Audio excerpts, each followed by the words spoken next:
ನಂದಿ ಟಿವಿಗೆ ಸ್ವಾಗತ. ನಾನು ನಿಮ್ಮ ಲಕ್ಷ್ಮೀ ಶ್ರೀನಿವಾಸ್.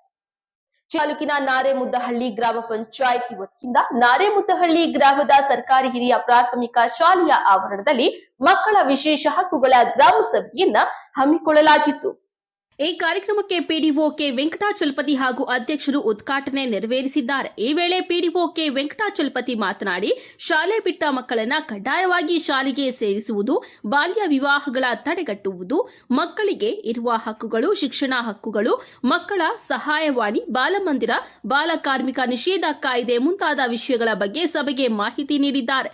ಗ್ರಾಮ ಪಂಚಾಯಿತಿ ಅಧ್ಯಕ್ಷ ಹಾಗೂ ಸದಸ್ಯರು, ಕಾರ್ಯದರ್ಶಿ ಶ್ರೀನಿವಾಸ್, ವಿವಿಧ ಸರ್ಕಾರಿ ಶಾಲೆಗಳ ಮುಖ್ಯ ಶಿಕ್ಷಕರು, ಸಹ ಶಿಕ್ಷಕರು, ಅಂಗನವಾಡಿ ಆಶಾ ಕಾರ್ಯಕರ್ತೆಯರು ಭಾಗವಹಿಸಿದ್ರು. ವರದಿ ರಾಮಾಂಜನೇಯ ಎಸ್, ನಂದಿ ಟಿವಿ. ಮೊಬೈಲ್ನ ಅತಿಯಾದ ಬಳಕೆಯಿಂದ ಇಂದಿನ ಯುವ ಪೀಳಿಗೆ ಕ್ರೀಡೆಗಳಿಂದ ದೂರ ಉಳಿಯುತ್ತಿದ್ದಾರೆ ಎಂದು ಜೆಡಿಎಸ್ನ ರಾಜ್ಯ ಬ್ರಿಗೇಡ್ ಪ್ರಧಾನ ಕಾರ್ಯದರ್ಶಿ ಆದಂತಹ ಡಾಕ್ಟರ್ ಎಂಎನ್ ರಾಜಾರೆಡ್ಡಿ ಅವರು ತಿಳಿಸಿದ್ದಾರೆ. ಬಾಗೇಪಲ್ಲಿ ತಾಲೂಕಿನ ಮಾರ್ಗನಕುಂಟ ಪಂಚಾಯಿತಿ ವ್ಯಾಪ್ತಿಯಲ್ಲಿ ಜೋಗಿರೆಡ್ಡಿಪಾಳಿ ಗ್ರಾಮದಲ್ಲಿ ಕ್ರಿಕೆಟ್ ಟೂರ್ನಿಮೆಂಟ್ ಉದ್ಘಾಟನೆ ಕಾರ್ಯಕ್ರಮದಲ್ಲಿ ಭಾಗವಹಿಸಿ ಮಾತನಾಡಿದ್ದಾರೆ. ಈ ಹಿಂದೆ ಹಳ್ಳಿಗಳಲ್ಲಿ ಗ್ರಾಮೀಣ ಕ್ರೀಡೆಯನ್ನು ಆಯೋಜಿಸಲಾಗಿತ್ತು. ಆದರೆ ಸ್ಪರ್ಧಾತ್ಮಕ ಜಗತ್ತಿನಲ್ಲಿ ಎಲ್ಲರೂ ಒತ್ತಡದಿಂದ ಜೀವನ ನಡೆಸುತ್ತಿರುವ ಪರಿಣಾಮ ಕ್ರೀಡೆಗಳನ್ನು ಮರೆಯುತ್ತಿದ್ದಾರೆ. ಇಂದಿನ ಯುವ ಪೀಳಿಗೆ ಮೊಬೈಲ್, ಕಂಪ್ಯೂಟರ್ಗಳಂತಹ ಗೇಮ್ಗಳಿಗೆ ಮಾರು ಹೋಗಿದ್ದಾರೆ. ಗ್ರಾಮೀಣ ಪ್ರದೇಶದಲ್ಲಿ ಪರಂಪರೆಯಾಗಿ ಬಂದಿರುವ ಕಬಡ್ಡಿ, ವಾಲಿಬಾಲ್ ಹೀಗೆ ನಾನಾ ಬಗೆಯ ಕ್ರೀಡೆಗಳನ್ನು ಆಯೋಜಿಸಿ ಮುಂದುವರಿಸಿಕೊಂಡು ಹೋಗಬೇಕು ಎಂದು ಹೇಳಿದ್ದಾರೆ. ಈ ಸಂದರ್ಭದಲ್ಲಿ ಗೋವರ್ಧ ಯುವ ಮುಖಂಡ ಮಾರ್ಗನಕುಂಟೆ, ವೆಂಕಿ ಯುವ ಮುಖಂಡ ಮೂಡಲಪಲ್ಲಿ, ಶ್ರೀನಿವಾಸ ಜೋಗಿರೆಡ್ಡಿಪಾಲಿ, ನರೇಂದ್ರ ಪಿಚ್ರವಳ್ಳಪಲ್ಲಿ, ಪೊಲೀಸ್ ಎಸ್ಐ ಗಂಗಾಧರ್ ಸೇರಿದಂತೆ ಸುತ್ತಮುತ್ತಲಿನ గ్రామస్తులు ఇద్దరు. వరది రామాంజనేయ ఎస్, నంది టీవీ. ఉండేది చాలా చెడిపోతాడు ఈ మొబైల్ ఫోన్లు, ఈ టీవీలు అవి చూసుకొని. ఇది పాతకాలం పద్ధతి. దీనిట్లంతా అడ్జస్ట్ చేసుకొని పోయి మనము ఇవి చేస్తా పోతే మనకి ఆయుష్ పెరుగుతుంది, ఆరోగ్యం బాగుంటుంది. ఈ టీవీలో ఈ మొబైల్లో చూసేదాన్ని ఇంకా కంటి చూపు తగ్గుతుంది, మనకి మెమరీ పవర్ తగ్గుతుంది. ఏమంటే ఈ ఫోన్లు చూసేదాన్ని ఇంకా మెమరీ పవర్ తగ్గుతుంది. దాన్ని ఇంకా ముందు కాలంలో ఏమి కాయలాలు అట్లాంటివి ఏమి వస్తాండ్లా యాలు చెప్పు. ఇట్లా కార్యక్రమాలు చేసుకొని ఇవన్నీ చేసుకుని కబడ్డీనంట, ఈ క్రికెట్ ఇట్లాంటివంతా ఆడుకొని పోతా అంటారు. కాబట్టి మొదటి కాలంలో బాగుండ్రి జనాలు ఆరోగ్యంగా. ఇప్పుడునే ఫుడ్ బాగలేదు. మళ్ళీ ఈ ఫోన్లు ఇవి నైట్ లో అనేది ఫోన్లు అనేది చూడొద్దండి, చాలా డేంజర్. దాన్ని ఇంకా ఇట్లా సంవత్సరానికి ఒక 2 ప్రోగ్రాంలు ఆడుకొని పోతే మంచిదైతుంది అని చెప్పని చెప్తూ నేను ఈ 4 మాటలతోనే ముగిస్తాను. జై హింద్, జై కర్ನಾಟಕ. ತಾಲೂಕಿನ ಬೋವಿ ಸಮಾಜದ ಏಳಿಗೆಗಾಗಿ ಬೋವಿ ಭವನವನ್ನ ನಿರ್ಮಾಣ ಮಾಡಲಾಗಿದ್ದು, ಇದಕ್ಕೆ ಸುಮಾರು 1,50,00,000 ರೂಪಾಯಿ ವೆಚ್ಚ ಮಾಡಲಾಗಿದೆ. ಈ ಭವನವನ್ನ ವಾರ್ಡ್ ನಂಬರ್ 1ರ ಸಾಯಿಬಾಬಾ ದೇವಸ್ಥಾನದ ಹಿಂಭಾಗದಲ್ಲಿ ನಿರ್ಮಾಣ ಮಾಡಲಾಗಿದೆ. ದಿನಾಂಕ 14/1/2025ರಂದು ಇದರ ಉದ್ಘಾಟನೆಯನ್ನ ಮಾಡಲಾಗುತ್ತದೆ ಎಂದು ಪತ್ರಿಕಾಗೋಷ್ಠಿಯಲ್ಲಿ ತಿಳಿಸಿದ್ದಾರೆ. ಪಟ್ಟಣದ ಕಾರ್ಯನಿರತರ ಪತ್ರಕರ್ತರ ಭವನದಲ್ಲಿ ಸುದ್ದಿಗೋಷ್ಠಿ ನಡೆಸಿ ಮಾತನಾಡಿ, ನಮ್ಮ ಸಮಾಜದ ಬಹು ವರ್ಷಗಳ ಬೋವಿ ಭವನದ ಕನಸು ಎಂದು ನಮ್ಮ ಜನಪ್ರಿಯ ಶಾಸಕರಾದ ಶ್ರೀ ಎಸ್.ಎನ್. ಸುಬ್ಬಾರೆಡ್ಡಿ ಅವರಿಂದ ನನಸಾಗಿದೆ. ಈ ಲೋಕಾರ್ಪಣೆ ಕಾರ್ಯಕ್ರಮವು ಶ್ರೀ ಎಸ್.ಎನ್. ಸುಬ್ಬಾರೆಡ್ಡಿ ಅವರ ಘನ ಅಧ್ಯಕ್ಷತೆಯಲ್ಲಿ ಮತ್ತು ನಮ್ಮ ಸಮಾಜದ ಹಿರಿಯರ ಸಮ್ಮುಖದಲ್ಲಿ ಹಾಗೂ ನಮ್ಮ ಸಮಾಜದ ಗುರುಗಳಾದ ಇಮ್ಮಡಿ ಸಿದ್ದರಾಮೇಶ್ವರ ಸ್ವಾಮಿಗಳು ತಮ್ಮ ಅಮೃತ ಹಸ್ತದಿಂದ ಬೋವಿ ಭವನವನ್ನ ಲೋಕಾರ್ಪಣೆ ಮಾಡಲಿದ್ದಾರೆ. ಈ ಒಂದು ಶುಭ ಸಮಾರಂಭದಲ್ಲಿ ನಮ್ಮ ಸಮಾಜದ ಪ್ರತಿಭಾವಂತ ಎಸ್ಎಸ್ಎಲ್ಸಿ ಮತ್ತು ಪಿಯುಸಿ ಪದವಿ ಹಾಗೂ ಉನ್ನತ ಮಟ್ಟದ ಶಿಕ್ಷಣ ಪಡೆದ ವಿದ್ಯಾರ್ಥಿಗಳಿಗೆ, ಹಿರಿಯರಿಗೆ ಹಾಗೂ ಸಾಧಕರಿಗೆ ಸನ್ಮಾನವನ್ನ ಕೂಡ ಹಮ್ಮಿಕೊಂಡಿದ್ದೇವೆ ಎಂದು ಹೇಳಿದ್ದಾರೆ. ಆದ್ದರಿಂದ ಬೋವಿ ಜನಾಂಗದ ಸಮುದಾಯದ ಜನರು ಹೆಚ್ಚಿನ ಸಂಖ್ಯೆಯಲ್ಲಿ ಪಾಲ್ಗೊಂಡು ಸಿದ್ದರಾಮೇಶ್ವರ ಜಯಂತಿ ಹಾಗೂ ಬೋವಿ ಭವನ ಕಾರ್ಯಕ್ರಮವನ್ನು ಯಶಸ್ವಿಗೊಳಿಸಲು ಮನವಿ ಮಾಡಿದ್ದಾರೆ. ಈ ಸಂದರ್ಭದಲ್ಲಿ MV Krishnappa, KV Srinivas, Venkataram, Lambu Srinivas, Ashwathappa, N Narayanappa, Ramesh Babu, Venkatesh, Raghu, K Nagaraju, Anjanappa ಹಾಗೂ ಬೋವಿ ಸಮುದಾಯದ ಸದಸ್ಯರು ಹಾಜರಿದ್ದರು. ನಮ್ಮ ಕುಲಬಾಂಧವರೆಲ್ಲರೂ ಎಲ್ಲರೂ ಭಾಗವಹಿಸಬೇಕಾಗಿ ಎಲ್ಲ ವಿನಂತಿ. ಮತ್ತು ಕೃಷ್ಣಪ್ಪ, ಜಿಲ್ಲಾ ಪಂಚಾಯತ್ ಮಾಜಿ ಅಧ್ಯಕ್ಷರು ಮತ್ತು ಬೋವಿ ಜನಾಂಗದ ಮುಖಂಡರು, ಜನವರಿ 14 ತಾರೀಕು ಸಿದ್ದರಾಮೇಶ್ವರ ಜಯಂತಿ ಮಾಡ್ತಾ ಇರುವುದರಿಂದ ಆ ಕಾರ್ಯಕ್ರಮವನ್ನು ಅದ್ದೂರಿಯಾಗಿ ಮಾಡುವುದಕ್ಕೆ ಇಡೀ ನಮ್ಮ ತಾಲೂಕಿನಾದ್ಯಂತ ಎಲ್ಲ ನಮ್ಮ ಕುಟುಂಬಾಂಧವರನ್ನು ಸೇರಿಸ್ತಾ ಇದ್ದೀವಿ. ಆವತ್ತು ನಮ್ಮ ಜನ ಸರ್ಕಾರದ ವತಿಯಿಂದ ನಮ್ಮ ಬೋವಿ ಭವನ ಒಂದು 1.5 ಕೋಟಿ ಅನುದಾನದಲ್ಲಿ ಚೆನ್ನಾಗಿ ಸುರಕ್ಷಿತವಾಗಿ ಕಟ್ಟಡವನ್ನು ಕಟ್ಟಿರುತ್ತಾರೆ. ಆ ಕಟ್ಟಡವನ್ನು ಸಹ ಅದೇ ದಿನ ಉದ್ಘಾಟನೆ ಮಾಡೋದಕ್ಕೆ ನಾವೆಲ್ಲ ಅಂದ್ಕೊಂಡಿರ್ತೇವೆ. ಆ ಕಾರ್ಯಕ್ರಮಕ್ಕೆ ನಮ್ಮ ಏಕೈಕ ಭೋವಿ MP ಆದಂಥ ಮಲ್ಲೇಶ್ ಬಾಬು ಮತ್ತು ಶಿವರಾಜ್ ತಂಗಡಗಿ, ಜಿಲ್ಲಾ ಉಸ್ತುವಾರಿ ಸಚಿವರು ಮತ್ತು ನಮ್ಮ MLA ಅವರೆಲ್ಲ ಮತ್ತು ನಮ್ಮ ಸ್ವಾಮೀಜಿ ಸಹ ಬರ್ತಾ ಇದ್ದಾರೆ. ಆವತ್ತು ನಮ್ಮ ಅಂಬೇಡ್ಕರ್ ಪ್ರತಿಮೆ ಮಾಲಾರ್ಪಣೆ ಮಾಡಿ ಅಲ್ಲಿಂದ ಭೋವಿ ಭವನದವರೆಗೂ ಅದ್ದೂರಿಯಾಗಿ ಮೆರವಣಿಗೆ ಮಾಡಿಕೊಂಡು ನಮ್ಮ ಸ್ವಾಮೀಜಿಯನ್ನು ಮತ್ತು ನಮ್ಮ ಸಿದ್ದರಾಮೇಶ್ವರ ಒಂದು ಭಾವಚಿತ್ರವನ್ನು ಮೆರವಣಿಗೆ ಮಾಡಿಕೊಂಡು ಹೆಚ್ಚಿನ ಒಂದು ಸಂಖ್ಯೆಯಲ್ಲಿ ನಮ್ಮ ಜನಾಂಗದ ಬರ್ತಾ ಇದ್ದಾರೆ. ಆವತ್ತು ಕಾರ್ಯಕ್ರಮ ಅತಿ ವಿಜೃಂಭಣೆಯಿಂದ ನಡೆಸೋದಕ್ಕೆ ಎಲ್ಲ ನಮ್ಮ ಕುಲಬಾಂಧವರು ಸೇರಿ ಪ್ರತಿಯೊಂದು ಹಳ್ಳಿಗೆ ಹೋಗಿ ಜನರನ್ನು ಬರೋದಕ್ಕೆ ಪ್ರೇರಣೆ ಮಾಡಿ ಬಂದಿರುತ್ತೇವೆ. ಆ ಸಂದರ್ಭದಲ್ಲಿ ನಮ್ಮ ಮಕ್ಕಳು SSLC ಮತ್ತು PUC, PhD, MBBS ಮತ್ತು ಉನ್ನತ ವ್ಯಾಸಂಗ ಮಾಡಿ ಒಳ್ಳೆಯ ಅಂಕಗಳನ್ನು ಪಡೆದಿರ್ತಕ್ಕಂಥ ಎಲ್ಲರಿಗೂ ಪ್ರತಿಭಾ ಪುರಸ್ಕಾರ ಇರ್ತದೆ. ಆವತ್ತು ಎಲ್ಲ ಇವನ್ನು ಜಿಲ್ಲೆಯಿಂದಾನೇ ಬರ್ತಾ ಇದ್ದಾರೆ. ಕಾರ್ಯಕ್ರಮ ಅದ್ದೂರಿಯಾಗಿ ಮಾಡೋದಕ್ಕೆ ನಾವೆಲ್ಲ ವ್ಯವಸ್ಥೆ ಮಾಡ್ಕೊಂಡಿದ್ದೀವಿ.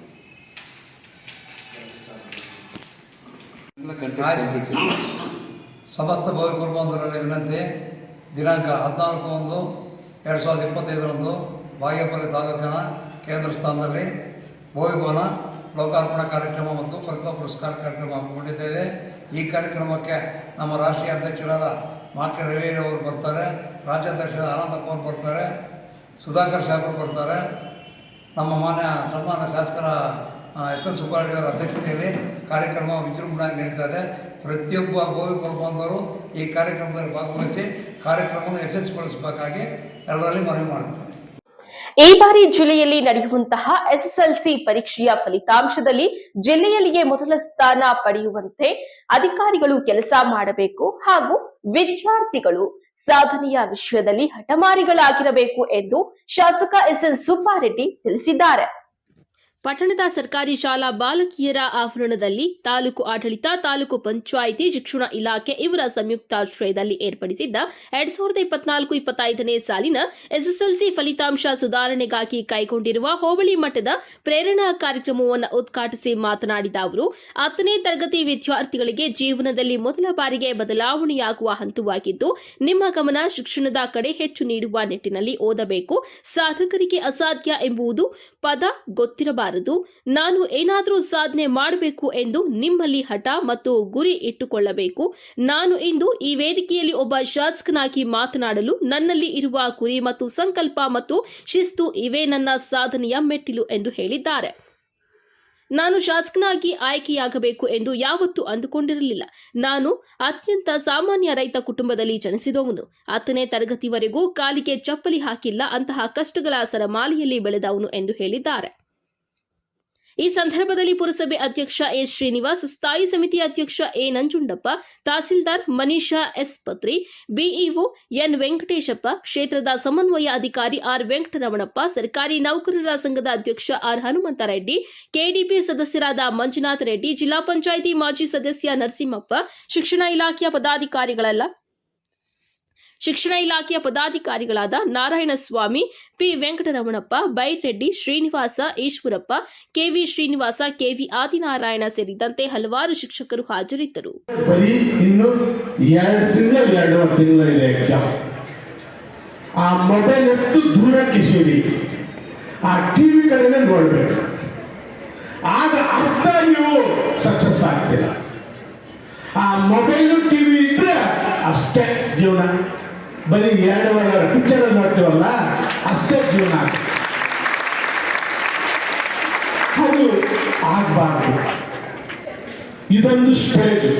ಎಲ್ಲ ವಿದ್ಯಾರ್ಥಿಗಳಿದ್ದೀರ ಜೀವನದಲ್ಲಿ. ಇದೊಂದು ಸ್ಟೇಜ್. ಇಲ್ಲ ನಿಮ್ಮ ಜೀವನ ಬದಲಾಗೋದು. ಒಳ್ಳೆಯವರಾಗ್ಬೋದು, ಕೆಟ್ಟವರಾಗ್ಬೋದು, ಒಳ್ಳೆ ದಾರಿಗೆ ಹೋಗ್ಬೋದು, ಕೆಟ್ಟ ದಾರಿಗೆ ಹೋಗುವಂತ ನಿಮ್ಮ ಏಜ್ ಅಂತಾನೀಗ 16 ವರ್ಷ ಅನ್ನೋದು ಆ ಏಜ್ ಅಂತಾರೆ. ದಯವಿಟ್ಟು ಜ್ಞಾಪಕ ಇಟ್ಕೊಳ್ರಿ. ಯಾವುದೇ ಒಂದು ಫ್ರೆಂಡ್ಸು ತಾವು ಗಂಡು ಮಕ್ಕಳಿದ್ದೀರಾ ಹೆಣ್ಮಕ್ಳಿದ್ದೀರಾ, ಫ್ರೆಂಡ್ಸ್ ಕೆಲವರು ಕೆಟ್ಟವರಿರ್ತಾರೆ, ಅವ್ರ ಸಹವಾಸ ಮಾಡಕ್ಕೆ ಹೋಗ್ಬೇಡ್ರಿ. ನಿಮಗೆ ಗೊತ್ತಿರಲಿ, ಇವತ್ತು ನಾನು ಹೇಳುತ್ತೇನೆ, ನನ್ನ ಜೀವನ ಎಸ್ಸೊತ್ತಿ ತನಕ ನಾನು ಚಪ್ಪಲಿ ಕೂಡ ಹಾಕಿರಲಿಲ್ಲ, ನನ್ನ ಜ್ಞಾಪಕ ಇಲ್ಲ. ಅಷ್ಟು ಕಷ್ಟದಲ್ಲಿ ಬಂದವ್ರು ನಾವೆಲ್ಲ. ನಾನು ಯಾವತ್ತೂ ಕನಸು ಕಂಡಿರಲಿಲ್ಲ ಈ ಥರ ಶಾಸಕನಾಗ್ತೀನಿ, ಈ ವೇದಿಕೆ ಮೇಲೆ ಕೂರ್ತೀನಿ, ಇಲ್ಲ ನಾನು 4 ಜನಕ್ಕೆ ಉದ್ಯೋಗ ಕೊಡ್ತೀನಿ. ಹೆಚ್ಚು ಕಮ್ಮಿ 3,000 ಜನ ನನ್ನ ಹತ್ರಕ್ಕೆ ಉದ್ಯೋಗಕ್ಕಿದ್ದಾರೆ. ಇಂಥ ಉದ್ಯೋಗ ಕೊಡ್ತೀನಿ ಅಂತ ನಾನು ಯಾವತ್ತೂ ಅಂದ್ಕೊಂಡಿರಲಿಲ್ಲ. ನನಗಾದ್ರೂ ಒಂದು ಹಠ ಇತ್ತು.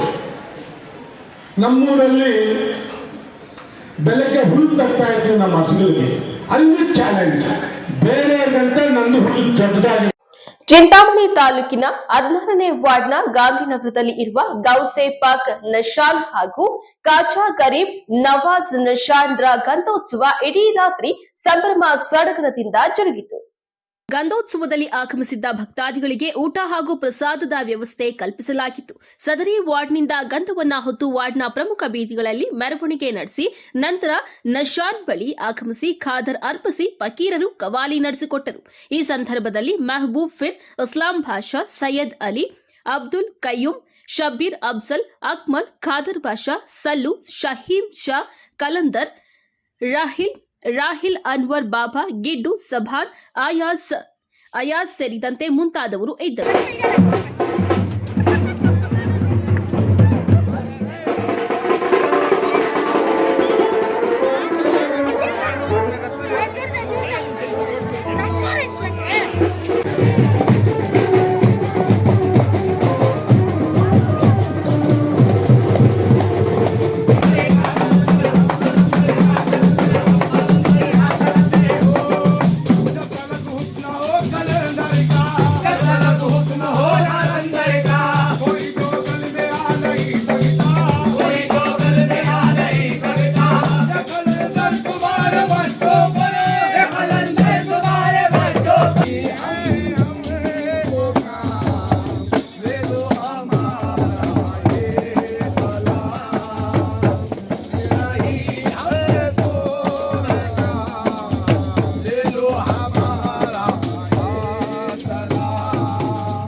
वो रनिंग करके देखने से स्टार्ट हो जरा जल्दी हो जाता है जाता हुआ देरी होता है उधर बाबू भाई शुभम भाई